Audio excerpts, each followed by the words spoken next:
Chapter 39. Seedy Sam.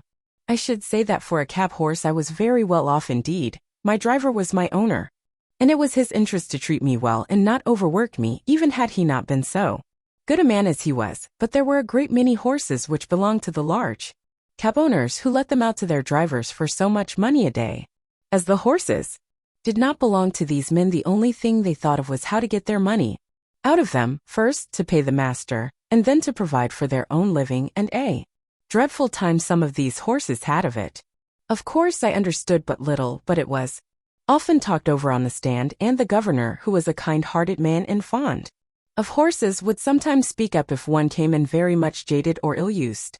One day a shabby, miserable-looking driver, who went by the name of Seedy Sam, brought in his horse looking dreadfully beat, and the governor said, "You and your horse look more fit for the police station than for this rank." The man flung his tattered rug over the horse, turned full round upon the governor, and said in a voice that sounded almost desperate, "If the police have any business with the matter, it ought to be with the masters who charge us so much, or with the fares that are fixed so low.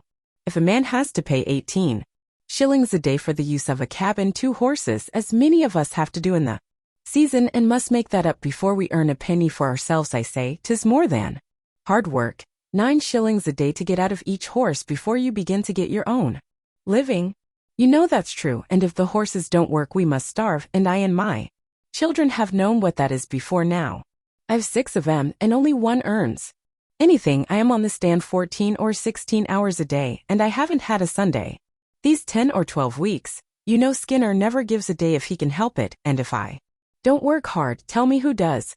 I want a warm coat and a mackintosh, but with so many to feed, how can a man get it? I had to pledge my clock a week ago to pay Skinner, and I shall never see it again." Some of the other drivers stood round nodding their heads and saying he was right. The man went on, "You that have your own horses and cabs or drive for good masters have a chance of getting on and a chance of doing right. I haven't. We can't charge more than 6 pence a mile after the first, within the 4-mile radius. This very morning I had to go a clear 6 miles and only took 3 shillings. I could not get a return fare and had to come all the way back. There's 12 miles for the horse and 3 shillings for me. After that I had a 3-mile fare, and there were bags and boxes enough to have brought in a good many tuppences if they had been put outside. But you know how people do, all that could be piled up inside on the front seat were put in, and 3 heavy boxes went on the top. That was 6 pence, and the fare 1 and 6 pence. Then I got a return for a shilling. Now that makes 18 miles for the horse and 6 shillings for me. There's 3 shillings still for that horse to earn, and 9 shillings for the afternoon horse before I touch a penny. Of course it is not always so bad as that, but you know it often is, and I say 'tis a mockery to tell a man that he must not overwork his horse, for when a beast is downright tired there's nothing but the whip that will keep his legs a-going. You can't 94 help yourself. You must put your wife and children before the horse. The masters must look to that. We can't. I don't ill-use my horse for the sake of it. None of you can say I do. There's wrong lay somewhere, never a day's rest, never a quiet hour with the wife and children. I often feel like an old man, though I'm only 45. You know how quick some of the gentry are to suspect us of cheating and overcharging. Why, they stand with their purses in their hands counting it over to a penny and looking at us as if we were pickpockets. I wish some of them had got to sit on my box 16 hours a day and get a living out of it in 18 shillings beside, and that in all weathers. They would not be so uncommon particular never to give us a 6 pence over, or to cram all the luggage inside. Of course some of 'em tip us pretty handsome now and then, or else we could not live, but you can't depend upon that." The men who stood round much approved this speech, and one of them said, "It is desperate hard, and if a man sometimes does what is wrong it is no wonder, and if he gets a dram too much, who's to blow him up?" Jerry had taken no part in this conversation, but I never saw his face look so sad before. The governor had stood with both his hands in his pockets. Now he took his handkerchief out of his hat and wiped his forehead. "You've beaten me, Sam," he said, "for it's all true, and I won't cast it up to you any more.